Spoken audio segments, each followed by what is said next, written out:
Adaptable, host of the Time for Coffee podcast, where you get firsthand career advice into the jobs and industries that interest you the most. And before we start today's show, I have a quick favor to ask you. If you haven't already, I'd be incredibly grateful if you'd give us a rating and a review on iTunes. And if you're like me, you need to do it now because you'll forget later and because it's the best way to help others who may be in search of career advice to find this free resource. So press pause if you haven't done it and do it right now. I'll wait. Thanks so much and enjoy today's show. Hey there, Java Junkies. Welcome to another episode of T for C. If you're interested in marketing, specifically in the Silicon Valley technology industry, then this is the episode for you. Because my next guest has 25 years of experience working for a range of companies, including as their Chief Marketing Officer, also known as CMO.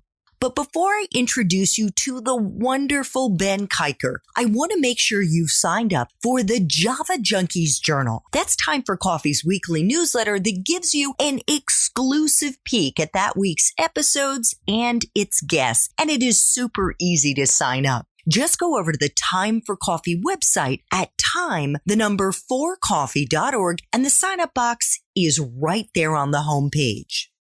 Now, my Java lovers, please grab your mug and take a chug of your favorite caffeinated brew, because it's time for another caffeinated career conversation. And my guest is Ben Kiker, the founder of the Ben Kiker Group, in which Ben works with top performers and with organizations to identify the roadblocks that are standing in the way of their respective transformation. He helps them develop a plan that incorporates Ben's 6 essentials to GSD, or getting shit done, to ensure successful outcomes. By the way, if you want to learn more about how Ben gets shit done, and as part of that, how he kicked the shit out of his own addictions, make sure to check out the show notes for this episode to see if the main Time for Coffee interview I did with Ben has already dropped. And before I say hello to Ben, I want to apologize to Ben and to all of our listeners. I'm in a construction zone right now, and I've got hammering and sawing and all kinds of shit that's happening right next door to me. So huge apologies. And without further ado, Ben, welcome to Time for Coffee. Are you caffeinated and ready to go? I am absolutely caffeinated. I am ready to go. By the way, I am not hearing any of that noise that you referenced yet. And before we get going, big shout out and congrats on you recently crossing the 200th episode mark of T for C. By the way, the best of 200th mashup is so good. I'm halfway through it and I can't wait to finish it. Oh, aren't you sweet? Thank you so much. Well, I had fun putting that together and kind of reminiscing. And it was really hard to pick just a handful of my favorite clips because honestly, there are favorite parts to every single episode. And I have no doubt, Ben Kiker, that you are going to be on a best of T for C when that comes down the pike when we hit our 300th. So, you know, I am super excited for this opportunity. And thank you. With this Espresso Shots episode, we're going to be focusing not on what you do now as a full-time coach, but what you did prior to that, prior to 2015, when you had spent 25 years as of that point in the world of marketing in Silicon Valley. And for many of them, as I said, as a chief marketing officer. Does that work for you? That works for me. I'm ready to do it. Awesome. Okay. First, Espresso Shot. What entry-level jobs are available to young people who want to break into marketing in Silicon Valley? Yeah, so the good news is there are definitely opportunities. I'll share two. One is becoming what we term a market development or business development rep. So these tend to be entry-level roles of individuals who are working to connect with prospects prospects, others might be interested in our product or service. There's a lot of good training, a lot of good hands-on knowledge transfer that occurs in that role. Another area for entry-level folks is around marketing technology. So marketing today, particularly the kind of business-to-business or B2B marketing that I specialized in, there's just a huge technology stack that allows marketing teams to GSD and do what they need to do. And lots of great opportunities for folks to come in and be a part of that technology. And I want to add one other thing that I would also suggest, Andrew, to your listeners is for any path, whether it is looking for a marketing role or another role, I really encourage folks to optimize for an entry-level job that gets you as close as you can to customers, the people that actually pay for and consume a product or service.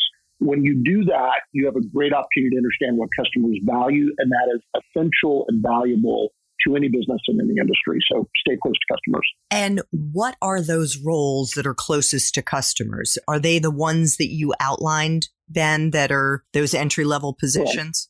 Correct. Those will let you get close to customers.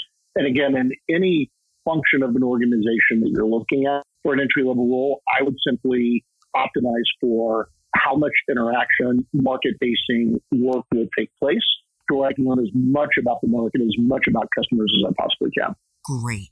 What about a useful skill or skills that you looked for, Ben, in the young people that you hired when you were a chief marketing officer and in various other roles?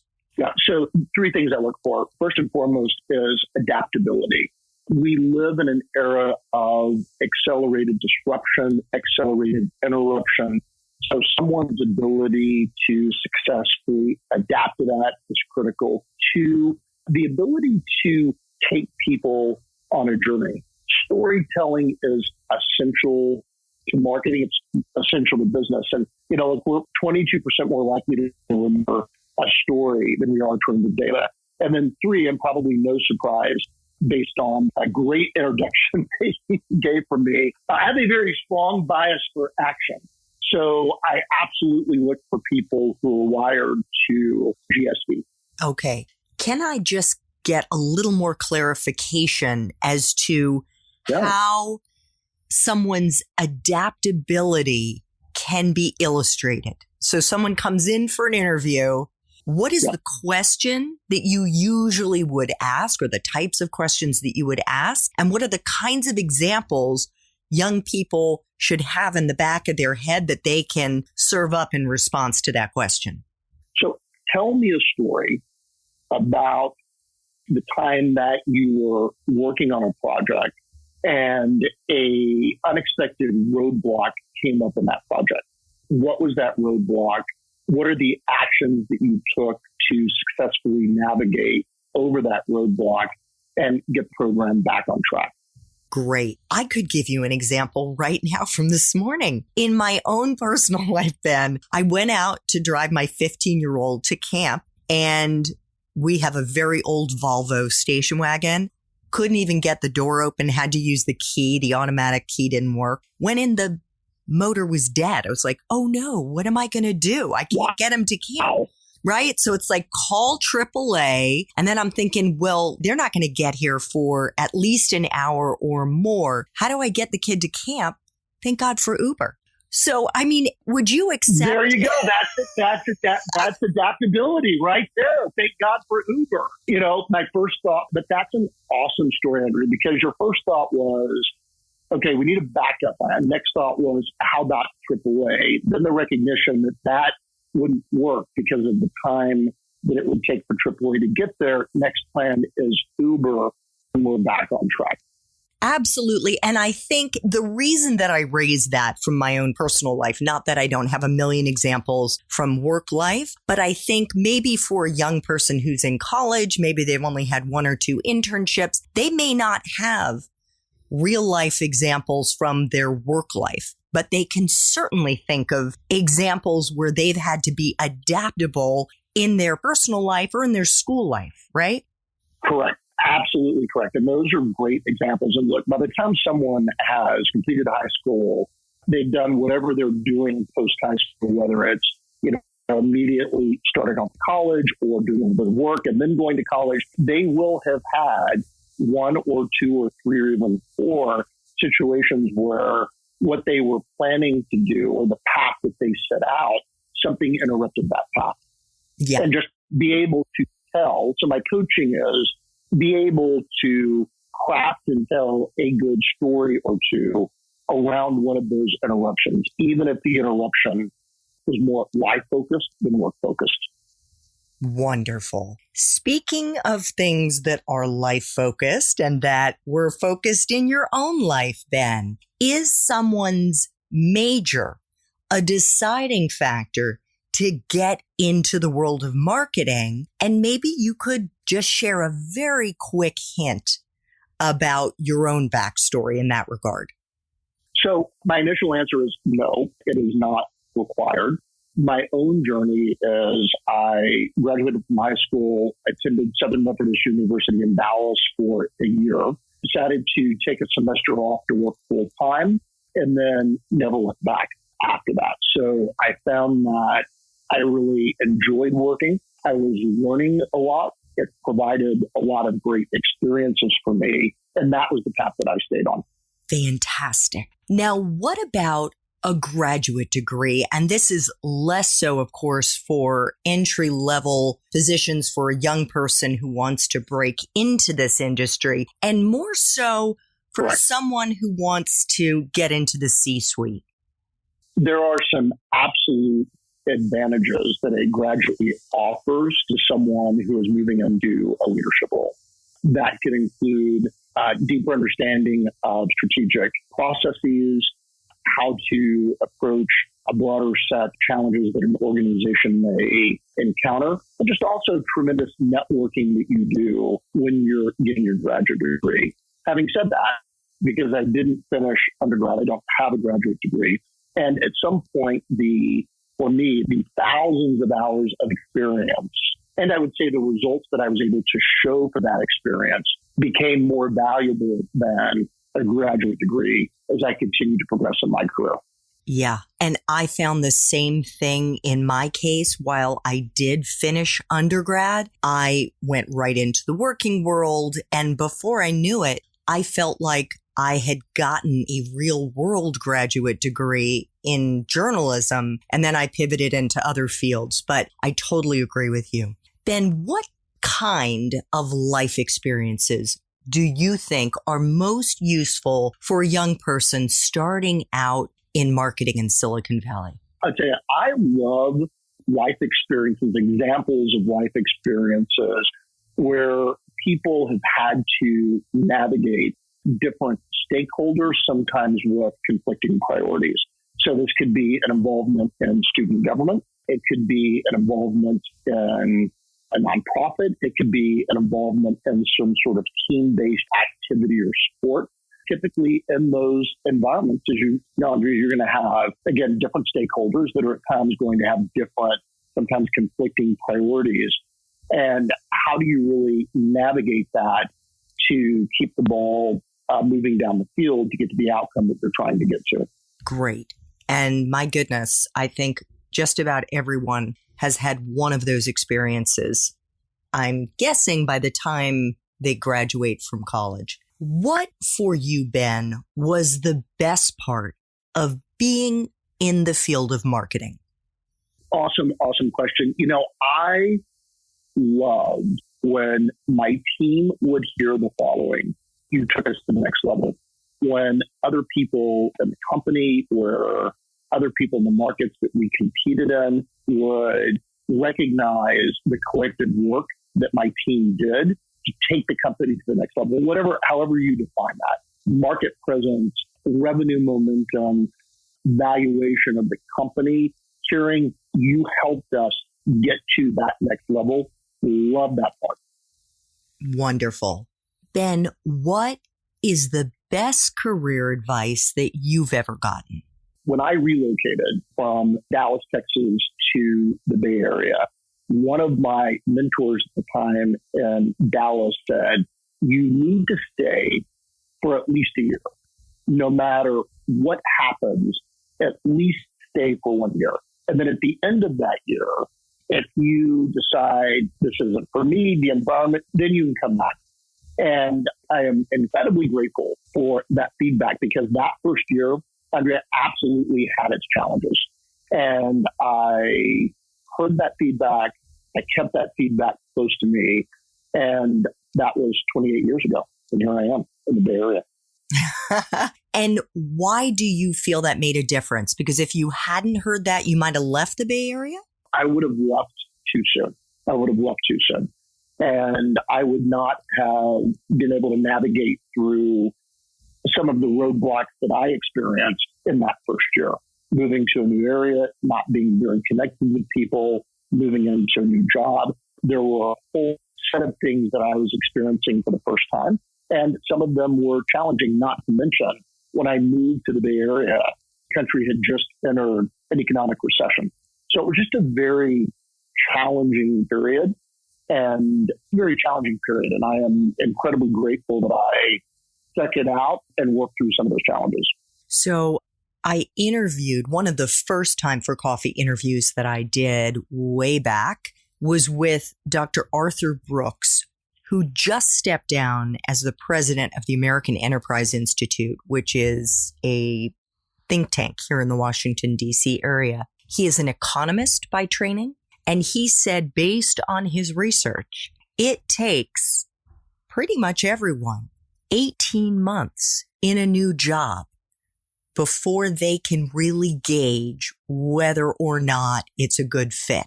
So I think that great advice that you got 28 years ago really kind of is in line with that.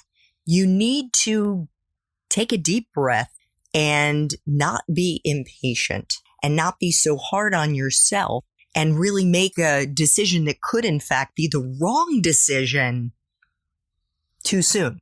Dr. Brooks is absolutely correct. And by the way, part of your 200th mashup episode that you included from that original interview with him, super, super powerful.